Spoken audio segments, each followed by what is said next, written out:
Ay.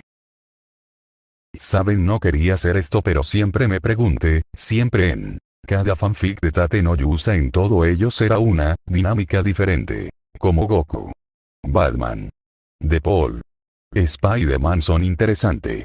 Pero no tiene. Lo que yo busco en realidad es algo con un drama surrealista, como una persona que le ponga seriedad a las cosas, serias, y otra amable pero a la vez serio, y que sea positivo siempre, y que sea la roca que proteja a todos, y el último uno que sea fuerte a su manera y en enseñando que él es valiente como su bandera, y que dé consejos más o menos, y que también ellos hayan pasado por cosas muchos mayores, ir a otros países, escapar de una loca, enfrentarse seres con poderes estilo Dragon Ball, y también de un banco. Esos son los personajes que quiero ver en una historia de ese, así no importa la situación donde estén.